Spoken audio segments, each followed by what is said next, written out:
Hello, children. Good evening to the fourth class students. Okay, today we will learn a new chapter, Profit and Loss. Our fourth chapter name is profit and loss. Profit అంటే ఏంటి, loss అంటే ఏంటి నాన్న? Profit అంటే లాభం, loss అంటే నష్టం. ఓకేనా, లాభ నష్టాలు తెలుగులో. ఇంగ్లీష్లో ఏంటి మనకి? Profit and loss. ప్రాఫిట్ ఎందుకు వస్తుంది, లాస్ ఎక్కడ వస్తుంది అని మనం ఈరోజు ఈ చాప్టర్లో చూద్దాం. చూడండి ఒకసారి. ఫర్ ఎగ్జాంపుల్, ఏదైనా ఒక షాప్ కీపర్, ఏదైనా షాప్ ఉందనుకోండి. ఆ షాప్లో ఒక వస్తువు, ఫర్ ఎగ్జాంపుల్ ఒక చాక్లెట్ తీసుకోండి. చాక్లెట్ కాస్ట్ వచ్చేసి ఆ షాప్ కీపర్కి 4 రూపీస్కి పడింది. చాక్లెట్ కాస్ట్ ఆ షాప్ కీపర్కి 4 రూపీస్కి వచ్చింది. అతను అమ్మేటప్పుడు ఎలా అమ్ముతాడంటే ఇంకొక 1 రూపీ యాడ్ చేసుకుని 5 రూపీస్కి అమ్ముతాడు మనకి చాక్లెట్. ఒక డైరీ మిల్క్ చాక్లెట్ అనుకోండి, ఆ షాప్ కీపర్ అమ్మే అతనికి 4 రూపీస్కి వచ్చింది. ఎక్కువ తీసుకుంటాడు కాబట్టి టోటల్ అసలు కాస్ట్, చాక్లెట్ కాస్ట్ వచ్చేసి 4 రూపీసే. కానీ అతను అమ్మేటప్పుడు ఏం చేస్తున్నాడు, తనకి ఇక్కడ ఏం కావాలి, ప్రాఫిట్ కావాలి, తనకి లాభం కావాలి కాబట్టి ఇంకొక రూపాయి యాడ్ చేసుకుని మనకి 5 రూపీస్కి బయట వాళ్ళకి అమ్ముతాడు అన్నమాట. అంటే తను అక్కడ లాభం కోసం చేస్తున్నాడు. ఏదైనా ఒక బిజినెస్ స్టార్ట్ చేసినా మనం, అయితే ప్రాఫిట్ అయినా అవుతుంది లేదా లాస్ అయినా వస్తుంది మనకి, అంతే కదా. ఏదైనా ఎవరైనా బిజినెస్ స్టార్ట్ చేస్తే ఏమవుతుంది, అయితే లాభమైనా వస్తుంది లేదా నష్టమైనా వస్తుంది. ఒకవేళ బిజినెస్ అన్నీ బాగుండి ఎక్కువ అంత బాగుంది అనుకోండి, అప్పుడు మనకి అక్కడ ఇంక్రీజ్ అవుతూ ఉందనుకోండి, అక్కడ మనకి ప్రాఫిట్ వస్తుంది. లేదు రెడ్యూస్ అవుతా డిక్రీజ్ అవుతూ ఉందనుకోండి, అక్కడ లాస్ వస్తుంది.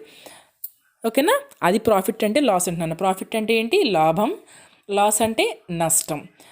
ఈ లాభ నష్టాల్లో, ఈ ప్రాఫిట్ అండ్ లాస్లో ఒక చూడండి మళ్ళీ. మెయిన్ ఇక్కడ మీరు నేర్చుకోవాల్సిన కొన్ని ఫార్ములాస్ ఏంటంటే ఇక్కడ సిపి అంటే ఏంటన్నా కాస్ట్ ప్రైస్.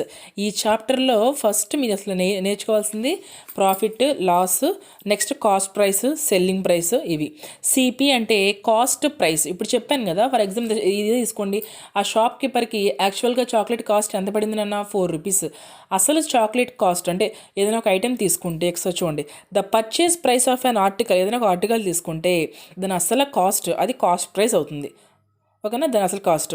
సెల్లింగ్ ప్రైస్ అంటే the price at which an article ఈ సోల్డ్ ఇట్స్, అది దాన్ని వేరే వాళ్ళకి ఎంతకు అమ్ముతారో ఆ కాస్ట్ సెల్లింగ్ ప్రైస్ అవుతుంది. ఓకేనా, మనకి ఏదైనా ఒక ఆర్టికల్ తీసుకుంటే ఆ ఆర్టికల్ అసలు ధర ఏమవుతుందంటే అసలు కాస్ట్ ప్రైస్ అవుతుంది. అది మామూలుగా బయట వాళ్ళకి ఏదైనా అమ్ముతుంటే మనం sold, the price at which an article is sold, వేరే వాళ్ళకి అమ్మినప్పుడు ఆ అమ్మిన ధర వచ్చేసి ఎస్పి అవుతుంది, సెల్లింగ్ ప్రైస్ అవుతుంది. ఓకేనా, అసలు ధర వచ్చేసి కాస్ట్ ప్రైస్, అమ్మిన ధర వచ్చేసి సెల్లింగ్ ప్రైస్. ఈ సిపి ఎస్పి మీరు గుర్తుంచుకోవాలన్న. సిపి అంటే కాస్ట్ ప్రైస్, ఎస్పి అంటే సెల్లింగ్ ప్రైస్. ఇప్పుడు మనకి ప్రాఫిట్కి లాస్కి కొన్ని ఫార్ములాస్ ఉంటాయి. 2 ఫార్ములాస్ మీరు బాగా గుర్తుపెట్టుకోవాలి. వీటిని బేస్ చేసుకునే మనకి సమ్స్ అన్నీ వస్తాయి. ప్రాఫిట్ అంటే గెయిన్, అంటే లాభం వస్తుంది. సో ప్రాఫిట్కి ఫార్ములా ఏంటంటే selling price minus cost price. మనకు వచ్చేది ప్రాఫిట్ అంటే లాభమే కదా, అతను ఎంత అమ్మాడో అందులో నుంచి అసలు కాస్ట్ని మైనస్ చేస్తే మనకి ప్రాఫిట్ వస్తుంది. ఓకేనా, ప్రాఫిట్కి ఫార్ములా ఏంటన్నా selling price minus cost price. ఇది మీకు గుర్తుండిపోవాలి, మైండ్లో ఇలాగా ఫిక్స్ అయిపోయి ఉండాలి. వీటిని బేస్ చేసుకుని మనకు సమ్స్ ఉంటాయి. Profit is equal to selling price minus cost price. Loss is equal to, లాస్ని ఎల్, ప్రాఫిట్ అంటే పీ నన్న. షార్ట్ ఫామ్స్లో ప్రాఫిట్ అంటే P is equal to selling price అంటే ఎస్పీ, కాస్ట్ ప్రైస్ అంటే CP. P is equal to SP minus CP, అలాగే రాసుకోవచ్చు. Next లాస్కి ఫార్ములా ఏంటి, cost price minus selling price. ప్రాఫిట్కి ఏమో selling price minus cost price, లాస్కి ఏమో cost price minus selling price. ఈ 2 ఫార్ములాస్ మీకు బాగా వచ్చేయాలన్న. మళ్ళీ చెప్తున్నాను చూడండి, profit is equal to selling price minus cost price, loss is equal to cost price minus selling price. ఈ 2 ఫార్ములాస్ చూసుకోండి. వీటిని బేస్ చేసుకుని మనకి ఎక్సైజ్లో ఎన్ని సమ్స్ అన్నీ ఉంటాయి. అది ఇప్పుడు మనకి ఫర్ ఎగ్జాంపుల్ మనకి ఇది ఫార్ములా కదా, సెల్లింగ్ ప్రైస్ కావాలనుకోండి. సెల్లింగ్ ప్రైస్ కావాలంటే ఏం చేయాలి, ఇక్కడ చూసుకోండి. సెల్లింగ్ ప్రైస్ కావాలి అంటే ఈ మైనస్ కాస్ట్ ప్రైస్ అని ఇటు వెళ్ళేసరికి ప్లస్ కాస్ట్ ప్రైస్ అవుతుంది. So profit plus cost price ఎలాగైనా రాసుకోవచ్చు. లేదా ఇక్కడ సెల్లింగ్ ప్రైస్ కావాలంటే ఏం చేయాలి, కాస్ట్ ప్రైస్ మైనస్, సో చూడండి, కాస్ట్ ప్రైస్ మైనస్ లాస్, ఎలాగైనా వస్తుంది చూసుకోండి. ఈ సెల్లింగ్ ప్రైస్ కావాలి అంటే కాస్ట్ ప్రైస్ మైనస్ లాస్, ఇవి సెల్లింగ్ ప్రైస్కి ఒక ఫార్ములాస్. మెయిన్ ఫస్ట్ ఎక్సర్సైజ్లో చూడండి, డిటర్మైన్ ద ప్రాఫిట్. మనల్ని ఇక్కడ ఫైండ్ అవుట్ చేయమంది ప్రాఫిట్. సో మీకు మెయిన్ ప్రాఫిట్ ఫార్ములా రావాలి. ఈరోజు ఓన్లీ ఏబిఏ చెప్తానన్నా, రేపు టుమారో రిమైనింగ్గా ఎక్స్ప్లెయిన్ చేసుకుందాము. ఈరోజు ఓన్లీ ఏబిఏనే చెప్తాను. చూడండి ఒకసారి. కాస్ట్ ప్రైస్ ఇచ్చేసారు rupees symbol 109, selling price 137 rupees. అసలు కాస్ట్ ఎంతనా 109 రూపీస్ అంట. సెల్లింగ్ అమ్మిన ధర ఎంత 137 రూపీస్. మనల్ని అడిగింది ప్రాఫిట్, అది కంపల్సరీ ప్రాఫిట్ మనకు తెలిసిపోతుంది కదా. చూడండి ఒకసారి, అసలు కాస్ట్ 109, అమ్మింది 137 అంటే ఈ నెంబర్ కంటే ఈ నెంబర్ ఇంక్రీజ్ అయ్యి ఉంది అంటే అక్కడ కంపల్సరీ ప్రాఫిటే వచ్చింది, లాభమే వచ్చింది. ఆ ప్రాఫిట్ ఎంత వచ్చింది అనేది మనం ఫైండ్ అవుట్ చేయాలంటే ప్రాఫిట్కి ఫార్ములా ఏంటన్నా selling price minus cost price. Selling ప్రైస్లో నుంచి కాస్ట్ ప్రైస్ మైనస్ చేయాలి. సో 137లో నుంచి 109 మైనస్ చేస్తే మనకి ప్రాఫిట్ వచ్చేస్తుంది. చూడండి, మీ నోట్స్లో ఎలా చేయండి అన్న, వచ్చిన ఆన్సర్ టెక్స్ట్ బుక్లో వేయండి. నోట్స్లో ఎలా చేస్తారంటే మీరు ఫస్ట్ మనకి ఇచ్చిన కాస్ట్ ప్రైస్ ఎంత 109 rupees, selling price is equal to rupees symbol వేసి 137 రూపీస్. మనకు కావాల్సిన ప్రాఫిట్కి ఫార్ములా ఏంటి, ఇది మెయిన్ మీరు బాగా గుర్తుంచుకోండి అన్న. Profit loss spellings formulas. Profit formula ఏంటన్నా selling price minus cost price. Selling price ఎంత 137 మైనస్ కాస్ట్ ప్రైస్ ఎంత 109. సో 137లో నుంచి 109 మైనస్ చేయాలి.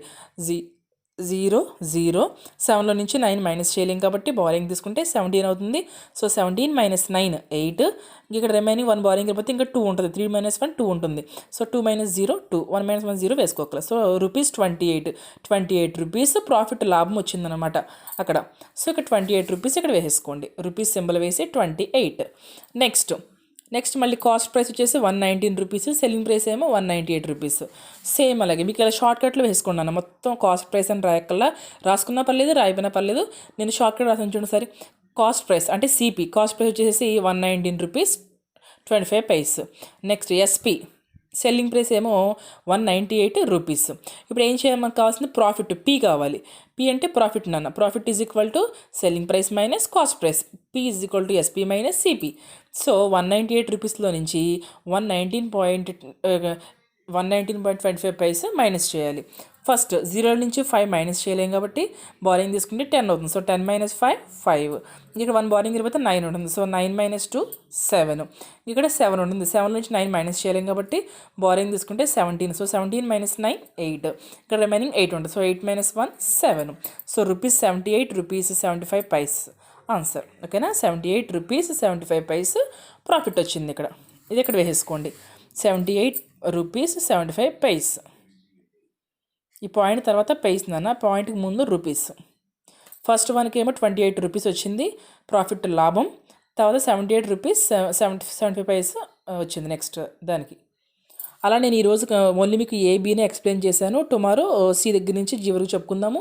మీరు మెయిన్ ఈ చాప్టర్లో మీరు ఈరోజు నేర్చుకోవాల్సింది ఏంటంటే CP cost price, SP selling price, profit P అంటే ప్రాఫిట్కి formula selling price minus cost price. అలాగే లాస్ అంటే లాస్కి formula cost price minus selling price.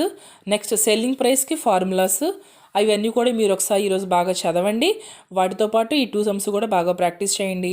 Tomorrow C దగ్గర నుంచి ఎక్స్ప్లెయిన్ చేసుకుందాం. Okay, thank you.